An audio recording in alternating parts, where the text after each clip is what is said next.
최근 자살하는 교사 수가 급증하고 있습니다. 지난 7월 18일 설초 교사의 죽음 이후로 벌써 5명의 교사가 자살하는 비극이 발생했습니다. 정말 너무 참담한 현실입니다.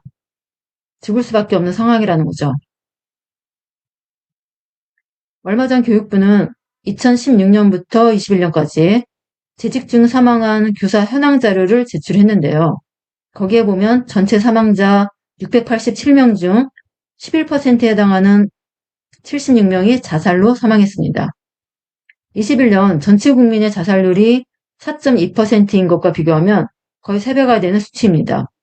그만큼 교사의 자살률이 매우 높은 상태입니다. 그런데 이 수치도 이미 2년 전 상황이고요. 최근 급증한 자살률을 반영하면 자살률은 훨씬 더 높아질 것입니다. 그동안 뉴스에서 다루지 않아서 일반 시민들은 교사의 자살이 최근에 일어난 일인 줄 아는데 실상은 그렇지 않은 거죠. 너무나 오랫동안 문제시 되었음에도 지금까지 어떤 대책도 마련되지 않았다는데 많은 교사가 분노하는 겁니다. 자살한 교사들을 나이별로 보면 20대가 5명, 30대가 24명, 40대가 18명, 50대가 25명, 60대가 4명으로 나타납니다. 20, 30대가 전체 자살자의 38%를 차지하지만 나이와 상관없이 전 연령대에서 많은 수의 교사가 자살하는 것으로 나타납니다. 보통 나이가 들수록 현장에서 버티는 힘이 세져서 원만하게 문제를 해결할 것으로 생각되는데요. 실상은 그렇지 않은 겁니다. 통계에서 나타났듯이 모든 연령대에서 많은 수의 교사가 자살하는 것이 현실입니다. 경험과 노하우로도 해결하지 못할 정도로 현장에서 발생하는 문제가 매우 심각하다는 얘기입니다. 최근 시행한 설문조사에서는 교사의 16%가 극단적 선택을 생각한 적이 있고 4.5%가 극단적 선택을 위한 구체적 계획을 세운 적이 있다고 응답하였습니다. 63.2%는 우울 증상이 있다고 답했습니다. 그만큼 현장에서 상상할 수도 없는 문제가 매일 발생한다는 거고요. 그러한 문제를 풀 수 있는 어떤 대책도 존재하지 않는다는 겁니다. 법이 아무리 완벽하게 만들어져도 학교 현장에서 매일 발생하는 문제를 그때그때 해결하기에는 한계가 있습니다. 애초에 학교에서 발생하는 문제를 법으로 해결하면서 법이 학교에 들어왔고 그래서 지금과 같이 문제가 심각해진 것이기 때문에 법이 아무리 완벽하게 만들어져도 법으로 모든 문제를 해결할 수는 없습니다. 교육 현장에서 발생하는 문제는 어디까지나 교육적 관점에서 해결해야 하고요. 이러한 해결 방안에 어떤 정치적 판단도 개입해서는 안 되는 겁니다. 현재 교육 현장에서 발생하는 문제를 해결하기 위해서 우선으로 할 일은 민원 대응 시스템을 만드는 겁니다. 담임교사 혼자서 악성 민원을 감당하는 것이 아니라 학교장이 책임지고 학교 차원에서 민원을 접수하고 해결하는 민원 대응 시스템을 만들어야 합니다.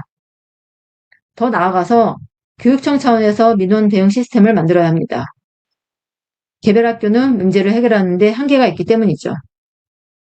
특히 유치원의 경우에 대부분 부모는 유치원을 학교로 생각하지 않아서 더 함부로 대하는 경향이 있기 때문에 교육청 차원의 민원 대응이 필요합니다.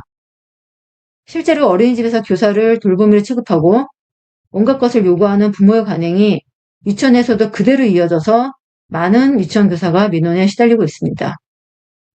대부분 부모는 자신이 교사에게 요구하는 것이 왜 잘못인지도 모른 채 너무나 당연하게 생각하면서 교사에게 요구하기 때문에 부모가 왜 이런 것을 교사에게 요구하면 안 되는지를 명확히 알 수 있도록 해야 하는 겁니다.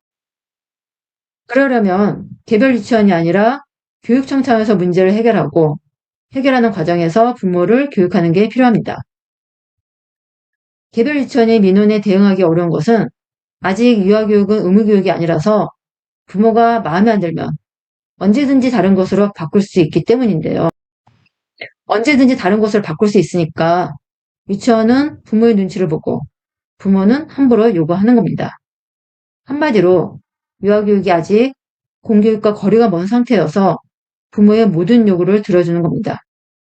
특히 사립유치원은 어린이집과 마찬가지로 아이 한 명 한 명이 돈으로 계산될 수밖에 없어서 아이가 다니지 않을까봐 항상 노심초사하면서 부모의 어떤 요구도 들어주고 있죠. 그 과정에서 많은 사립유치원 교사가 어려움을 겪고 있습니다. 그런데도 사립유치원 교사는 교사라는 직업을 계속 유지하기 위해서 억울해도 참으면서 이러고 있습니다. 사립유치원 교사는 울며 겨자 먹기식으로 부모의 요구를 들어주고 그러한 부모의 관행이 굳어져서 결국 초등학교에서 문제가 터지는 겁니다.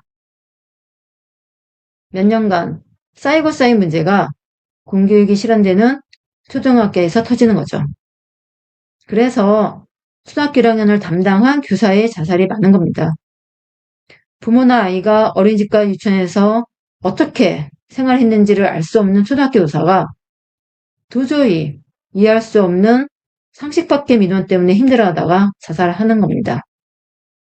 그래서 교육청 차원에서 민원 대응 시스템을 만들어서 빈번하게 발생하는 학교 현장의 문제를 해결하는 것이 필요합니다.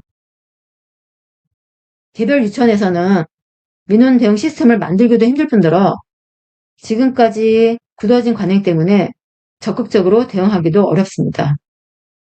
단지 법으로 잘잘못을 가리는 것이 아니라 바람직한 부모-교사 관계가 무엇인지, 아이의 성장과 발달을 위해서 부모가 어떻게 처신해야 하는지 이런 것에 관한 부모 교육을 시행해서 민원이 최소화할 수 있도록 교육청이 책임지는 것이 필요합니다.